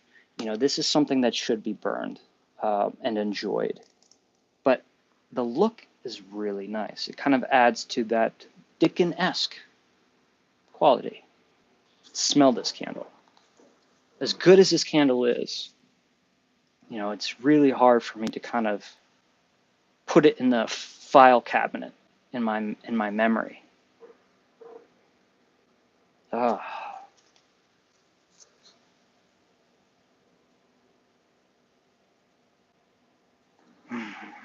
Okay, so several things. I mean, this is we're dealing with the garlands, the trees, the Christmas trees. You know, this is a very specific kind of smell. This is setting up the Christmas tree or cutting down the Christmas tree or picking out the Christmas tree, whatever it is that you do. And then you get home and you smell your hands. And you have that residual sappy residue. You know, I don't feel like when I stick my nose in here that I'm smelling straight up pine needles. I'm smelling that sap. And there's a lot of pine, the wood pine note here. Like even just closing my eyes, it's not just the sap and the needles. It's really that, think of, you throw that Christmas tree into the wood chipper. It's the wood that's mixed in there too. And I can't tell you how much smelling this reminds me. I mean, I can almost go back to the exact year where this aroma is taking me. Somewhere along the lines of 1991, 1992 with my dad. I don't know why, but in my mind, that aroma is so fresh for those specific memories. Setting up the Christmas tree. I wonder why those years are significant, why I'm going right back to those years specifically. But man, emotional stuff. It's very hard as we get older to recreate the things that made holidays so special when we were children. You know, I've tried just about everything, right? Some of those precious childhood memories of the holidays. I mean, that stuff is gold, and recreating those memories are very hard. But this is a way, something like this, a candle like this that really connects with you. It's one of the greatest, tools that I found to help recreate those moments. Whether it be the baking of the gingerbread cookies, setting up the Christmas tree, or just being out on a really cold winter night. There is a milky creaminess to this candle. I am not doubting at all that a lot of that is probably the soy wax that I am smelling. It's contributing to that. Soy wax smells a whole lot more than, say, paraffin, but there is a creaminess there. Also, I love this, and I think maybe this is actually what Liz did at Witch City Wicks. Why has no one done this yet? Pine tree and autumn leaves, right? I mean, you got to come up with a clever name to convey that idea. But those two things really go together well. And you don't, right? Am I mistaken? I can't think of one candle that at least promotes itself as a pine tree or Christmas tree and crushed autumn leaves. And I think that's what's happening here. Witch City Wicks has several ways of creating the idea of leaves. Sometimes it actually does smell like wet leaves. Sometimes it smells like those absolutely decayed leaves, tucked away in all the corners of your house, that sit and bake in the sun. But a lot of the time, a lot of candle companies doing this, you can do like a black tea aroma. Black tea or even green tea, something in a tea category. And that brings our mind, that loose leaf. It brings our mind to foliage, but it actually smells like tea. Black tea, so many times, autumn themed candles, they do this. Yankee does it all the time. I think one of the best examples is Crisp Morning Air. It was a short-lived candle, but it was one of the greatest autumn candles in recent memory. This thing is like, what is so different about this autumn leaf in this candle? It's because it smells like black tea. It's got even a little bit of that bergamot in there. My point is, yeah, so I think there's, the leafiness to this, the dead decaying leaves adds to that foreboding, darkness, outdoorsy experience here. The wood, although this is not smoky, the wood notes are so specific that it's hard not to think about smoke because it brings you to the fireplace, like fresh split wood. We smell fresh split wood, we think, oh, it smells smoky. It doesn't really smell smoky, it smells woody. But swirls, puts a finger in those images, those paintings in our brain, and swirls it around enough where we can identify with it being smoky. Pine cone is a really good one, just emphasizing on the actual other organic components other than the sap, tarpine, and the needles, actual other organic components. The last thing I wanted to say is maybe you have your own association with this, but for me, it was Lake George, New York. That was the classic summer vacation for the Carlson household growing up. And what's great about Lake George, and something that hasn't changed, is all of, you have the main strip in Lake George. You have the Six Flags Park, Great Escape, you have other attractions, you have obviously the lake itself, but the main strip, um, uh, tons of gift shops and boutiques,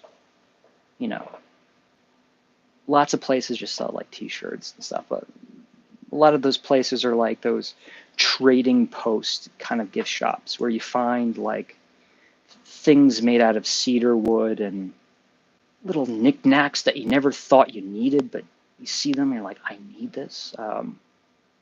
Kind of, it fulfills the mountain man or mountain woman in all of us, all the little trinkets that you could buy at these shops. But I said a classic word, a key word for these gift shops: cedar. Everything, like music boxes, coasters, everything is made out of cedar. So when you walk in those shops, there's just that smell is so identifiable. And taking it to the next level is all of the products that you could buy in those shops that are incense related. Yes, whether it be the little wooden cabins, the little log cabins, but you just, when I think of this candle, what I'm getting is that cedar box, and when you open it, it's the compressed biomass. Usually, it's things like Douglas fir, those little sticks, or the long sticks with the wood, or the little cones, whatever it is. It's that smell of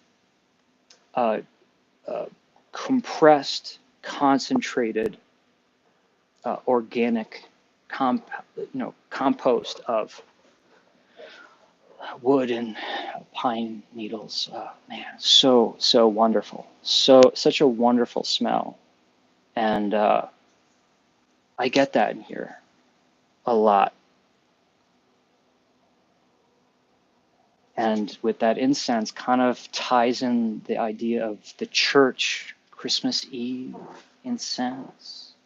The one time as a kid that I didn't complain about going to church was on Christmas Eve, because it was such a wonderful experience. Especially if you get to, I know I'm going off on tangents here, but humor me. If you get a chance to find, right before Christmas, as soon as, don't get too far away from it. Try to, like, several days before Christmas, try to find a really nice church, or better yet, a cathedral somewhere. There's so many in Scranton, Pennsylvania. It's where a lot of my family, they come from, Scranton, Pennsylvania, and I find myself back there every so often, and it's amazing how you can actually walk into these cathedrals. St. Patrick's Cathedral, specifically, not New York City. We're talking about Scranton here. St. Patrick, I think it's St. Patrick's Cathedral. Monstrous. This thing is insanely huge, and you can go in there and be the only living soul in that entire space. Just go in between masses. But what's really fun is to, like I said, before Christmas, to go at a quiet hour where you can just really absorb the environment. Kind of reminds me of that scene in Home Alone, right? Macaulay Culkin goes into the church, finds the old creepy man who turns out not to be so creepy and actually is a sweetheart. but and the choir is singing to that John Williams tune. It's I don't know. The point is, all of this, all of those Christmas feels are coming to life inside this candle.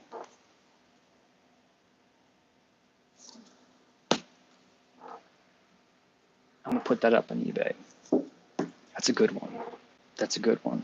I don't have one for myself, but I figured that's probably not something she still makes. Um, and I don't know, goes to good cause.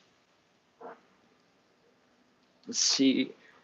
I still have a bunch of candles. We'll do a few. I'll talk about a few.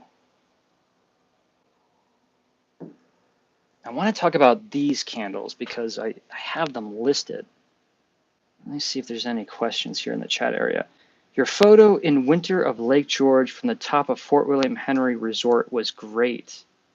Oh, that's awesome. Dale is referring to, I think, a photo that I sent him, but it was actually a screen capture, I think. Screen capture of a video, a shot that I got. I went in the dead of winter to Lake George and stayed at the Fort William Henry Conference Center. And what's great about that is you go in the dead of winter, prices are low, room of your choice is available. And in my case, I wanted it to be as high up as possible, looking out over the lake. And oh man, was I not disappointed. You know, if you want to watch this video, it's a Starbucks video that I did. I actually made a cup of coffee in a hotel room. That was the point of the video. But if you, I don't know, I guess type in Candle Enthusiast, Starbucks, Lake George, it'll pop up. But I was like the only one in the hotel. It was like sometime in February. I was there for several days because I got it so cheap. And it had a fireplace in the room, a huge like dining room, and it snowed. And I honestly felt like an angel in the sky looking down on this whole town that means so much to me. You know, a place I went every year of my life when I was a kid, and you could see the whole main street. You could see the whole lake as it disappears into the horizon, the mountains all the way to the far right, and the whole courtyard of the hotel in front down below, and also Fort William Henry, the actual fort itself that's off to the right. Beautiful. I wish I had the room number, so you guys could actually find that room and stay there, because man, it was worth the money. Sorry, that was a tangent, but Leslie says she remembers the video. Good. You know, I'm glad somebody remembers these videos, because they're starting to erase from my memory. Is it sulfur, the one that smells bad, like a sulfurous smell, would be a candle flavor I suppose you wouldn't tend to see? Yeah, sulfur doesn't smell good. And it's actually, real sulfur is not something you want to be breathing in. But I suppose if you're talking about like sulfur, like an extinguished match, I like that smell. I could see that being an element, a component within a candle.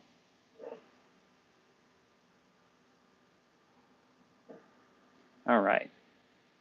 Christmas candles. A candle company that I do not talk about often. And it's not because I don't like them. I actually really do like them. But the story is, back when this candle company launched, it's kind of big news. It's kind of big news, at least if you're like us, candle enthusiasts. So there was a lot of PR. A lot of these candles were sent to YouTubers who to discuss them and to review them. And I don't review candles. I speak passionately, and if it comes off as a review, or well, forgive me, but I just talk passionately about candles. But there was a little bit of a backlash when this happened because, um, I guess with influencers, I am not an influencer, but I guess in the world of influencers, yeah, I see how that's a problem with any industry where you send people free product, they're going to say good things about it. So suddenly every influencer is saying good things about a candle or a product, but it's really just because they received it for free. And viewers aren't stupid. They they they they see this when it's happening to them, and I think it happened to these folks, unfortunately. And more unfortunately is that they're really good products. Yes, is there quality control issues? Not that I've experienced, but I've seen more than enough proof with this candle company that there are some quality control issues. Quality control, and even just down to shipping. I mean, you know, shipping candles will never be a pretty thing. What candle company am I talking about? I'm talking about Homeworx by Harry Slacken, baby. Yeah. So the first, not the first, first was a different candle, but uh, uh, Homeworx they did send me 3 of these. I have 2 of them. I believe this was 2018. Um, Frozen Balsam and Winter Hearth. I forget what the other one was, but whatever it was, I burned it. Um, and I love doing the review. I thought it went great. And then it went so well, Harry himself reached out to me. That was really cool. Harry reached out to me and said, I loved your videos. Would you be interested in doing um, some autumn as well? So they sent me autumn candles. I was doing the Christmas evaluations in the summer because that's when they were available. And it was great. It was great. I really enjoyed the company, and I always have a blast when I could see them in stores, whether it's Kohl's. A great place to find these is Ulta. Um, they usually have a really nice display. Um, and what I always say about Homeworx is it's just I said it on a whim when I was talking about them one day, and it kind of just stuck. Like, this isn't just, I mean, it's not just a candle. Like, that is a piece of furniture. Like, that is heavy. I mean, really, in diameter, it's not that much more than a Bath and Body Works. I mean, it is 4 wicks, but the heft and the elegance, yeah, these are great if you're not looking for like photographic labels. If you're really burning candles for the elegance, for to really have the visual add to the elegance of your decor, right? Very contemporary look to these jars, but would certainly work well with a very rustic style decor as well. How many ounces are in a Homeworx candle? I can't find it. I see it, but what does that say? 18 ounces. So let's give this a sniff. This one is called Winter Hearth.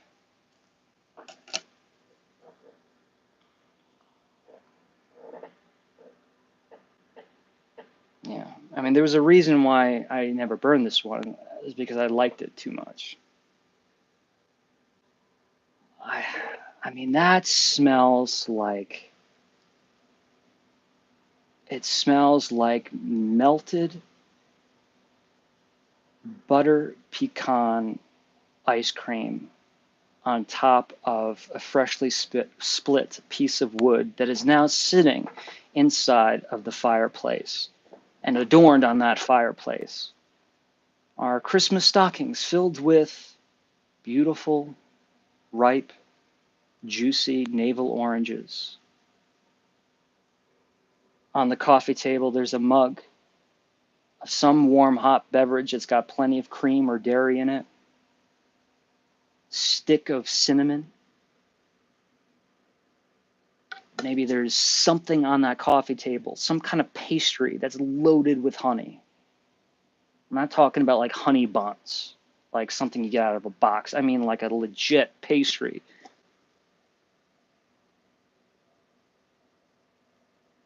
That is that I couldn't remember what this candle was. I couldn't. But as soon as I smelled it, I almost remember everything I said about this candle when I made the video, however many years ago. Great stuff. What did the fragrance notes say? Crisp juniper, warmed brandy. I like that one. Incense. Okay. Icy spruce. I agree with all of those, but this is a classic example where I feel like there's so much more that's being left out. The brandy is definitely right on point, and I'm actually kind of upset that I missed it. There's like this apple brandy, Calvados, a booziness to it. It's not boozy, it's not obvious, but it does have that zing when you smell a nice darker spirit, an oak aged spirit. That is a lovely candle. Christmas Hearth. I'm still slurring the words because I can't hear the words coming out of my mouth with these headphones on. And then the other one was frozen balsam. I'm just going to smell this quick. This is a popular one, I believe. That's nice. Very reminiscent, just quickly, of Magical Frosted Forest by Yankee Candle. It has a little bit of like someone splashed a little bit of Coca-Cola on the Christmas tree. And I love this. How do candle companies do this? I still don't know.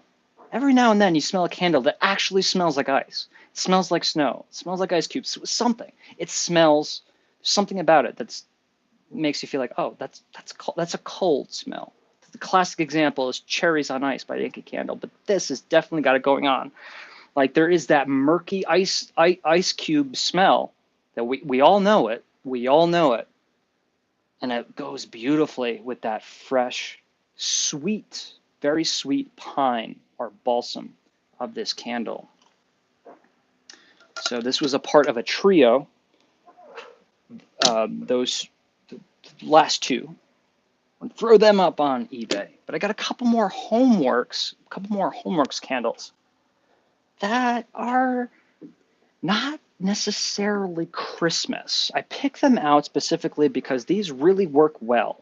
I really want to push this idea of Autumn Phase 3. I'm always talking about it, but I never really give examples of great ideas of Autumn Phase 3. How can you truly celebrate this time? Right after Halloween, we're in November. It's still very much autumn, but we want to start dabbling into the Christmas holiday season. Well, there's a great way to bridge these two different time frames. You just have to pick and look out for the right candles. And here are two. Homeworx. This one was great. I did a video on this one, and they sent it to me, and I ended up buying more for myself. I don't know how many, but this is the only one I have left.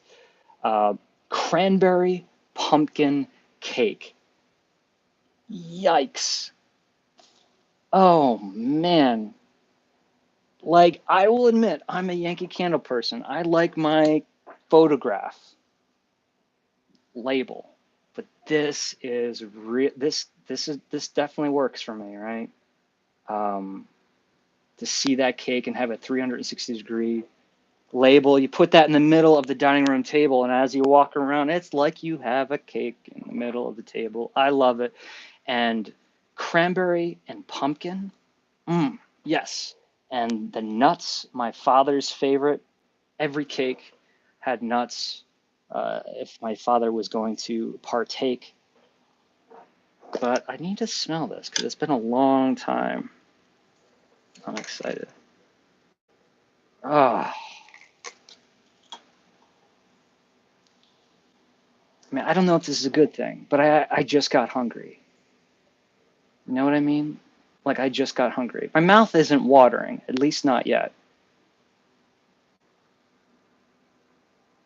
Ah. So Starbucks, Starbucks, it is what it is when it comes to their pastries. I'm not saying they do an amazing job. It's just, we all do it, or at least I do. I spend a lot of time during the holiday season in Starbucks, and yeah, it's not just about the beverages, it's about the pastries and the combinations of flavors and aromas. And my favorite thing to get for Christmas at Starbucks when it comes to the pastries or the sweets is, I'm trying to think if it actually has a name. It does. The Cranberry Bliss Bar. If you know, you know, right? It's this, you know, kind of a chewy, chewy, dense, cakey pastry that's just coated in frosted confection goodness and topped with cranberry drizzles, and it's got nuts inside of it. You can buy it in a large format bar for like $20, and you can feed the several families with it, or you could just buy a wedge of it. Um, I'm loving that connection with this. And Jessica's saying the Cranberry Bliss Bar is to die for. I get it every year, so at least I'm not the only one. Um, I yes, I'm triggered in a good way by that Cranberry Bliss Bar, but it would be a huge shame to leave out the pumpkin element. Now,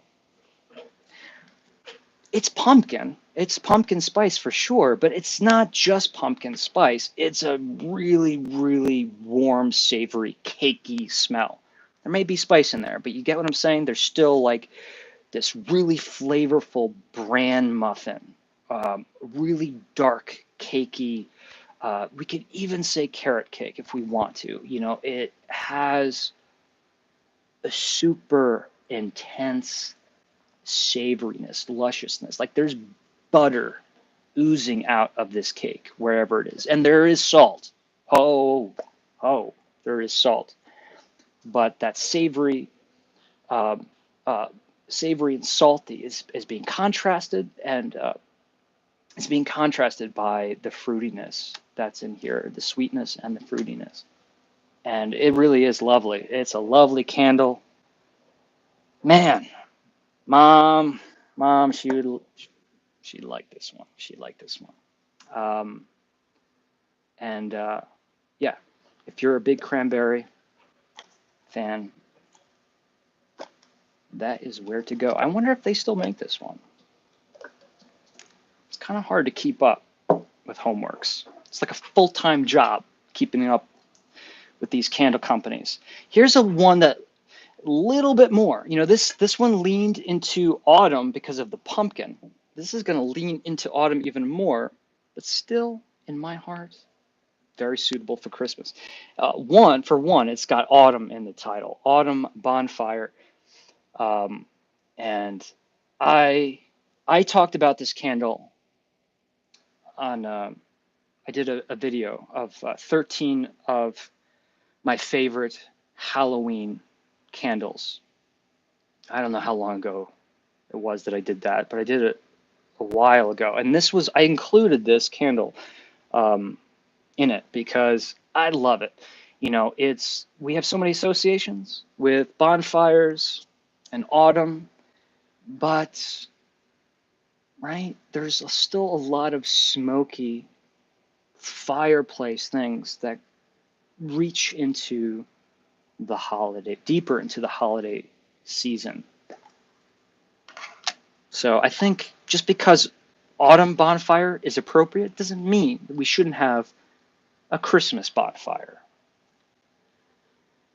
You know, like, okay, Christmas bonfire. Sturbridge. I talked about Sturbridge earlier. There's an event they have every year. I hopefully get to go this year. Sturbridge, Old Sturbridge Village. It's the Living Museum. This recreation of, you know, just Google it or look at one of my videos. It's amazing. But they have this event every year called Christmas by Candlelight. It's actually how I found Old Sturbridge Village for the first time and decided to go, was because of this event. And it's a nighttime experience. You walk around, you know, this whole acres and acres and acres of property, and all of these recreation homes, and you can walk inside, and one house is baking something on the fireplace, another place is roasting chestnuts on a stove. Outside they have all hot beverages and selling cookies, all these warm smells in the super cold outdoor evening. But what's classic about Old Sturbridge Village is that they have both like metal garbage pails with fire illuminating the paths throughout their property. They also have candlelight. It's why it's called Christmas by Candlelight. They have candles lining the paths. But in the middle of the courtyard, they have a couple of bonfires. They have two different bonfires. And it's just amazing. People gather around these bonfires. They're huge. Gather around them, sit by the fire, drink coffee, drink hot apple cider, whatever it is, hot cocoa. You're sitting with these strangers, other patrons visiting the museum, and everyone's talking like they know each other because everyone's cold, everyone's in the spirit. There's Christmas carols being sung. It's no joke. It's an amazing experience. Please look it up, and if you're in the area, please consider it. Christmas by Candlelight, Old Sturbridge Village. It's something that it's a good 2 hours outside, just enough time because you're going to be freezing cold. You're gonna drink some beverages, eat some sweets, probably have dinner, and then you're going to be totally ready to go indoors to the hotel or drive home. It's just and it's very affordable. Again, not sponsored, not sponsored. I'm just kind of sharing my holiday secrets with you folks. But that's what this is reminding me of. There is this very dead wood aroma with very bright organic living foliage. You know, it's a little bit of what I was saying before about that tea quality that makes us think of autumn leaves. Like, this isn't real autumn leaves. This smells like a pretty version, a pretty expression of autumn leaves. It actually does kind of share some similarities to Yankee Candle's Autumn Leaves. That's what it's called. Long retired now.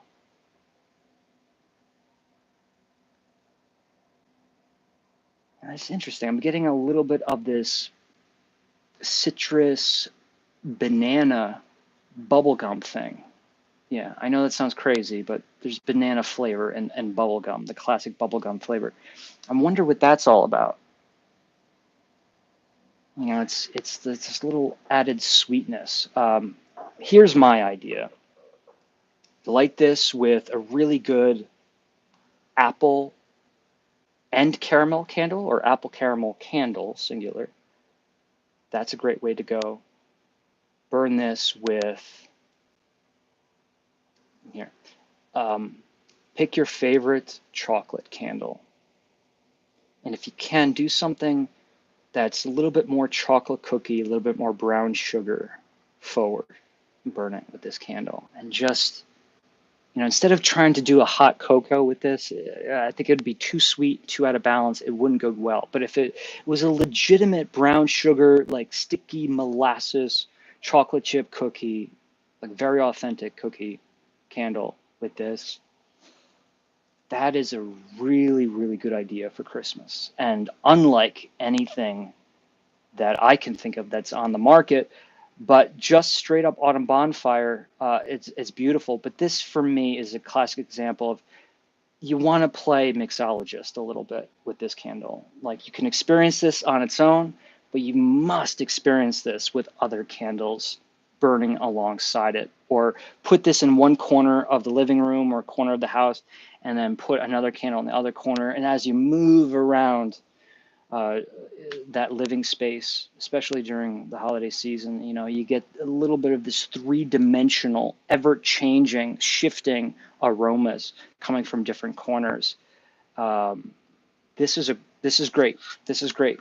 I would love to see other people's unique takes of what could be combined with this candle to create a very original and unique Christmas aromatic profile.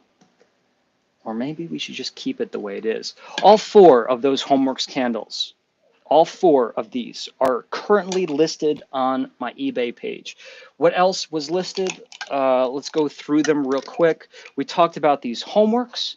We talked about this Home for the Holidays Yankee Candle box set. I'm parting with one of those. We had these 2 pillars, these 1980s Christmas pillars, Cranberry and Hollyberry, 9-inch by 3-inch pillars. I feel like I'm on the Home Shopping Network, and you know what? I'm liking it. I like it. I'm one of those people that's so naive, but it still feels true to me, that I feel like if they gave me 24 hours to go on QVC or the Home Shopping Network, I'd kill it. I would kill it. But I'm sure a lot of us say that, and it's maybe not the case. We had this Witch City Wicks Black Christmas. It's hard for me to choose which is the cooler one or the one to have, but both of these, I'm doing it. I need to thin out the collection, guys. I really do it. It doesn't mean I have to like it. There's nothing about selling my collectibles that I enjoy, except that it is raising money for future content, and that's very important. Very important. So I think that's going to wrap it up for this Sunday. I want to thank you guys for joining. We had a good 2+ hours here together after a short week last week. I hope everyone had a wonderful Halloween. Hey, if you had a funny experience, a fun experience, a memorable experience on Halloween night, or any time around Halloween, put it in the comments. Yes, I admit it. I do not get back to every comment. There was a day and there was a time when I would respond to every comment in the section below. I just can't. I can't do it. After a while, it feels like I'm being very phony, and I don't like it. And I never like the idea of giving one person a bigger response, more thorough response than the next person.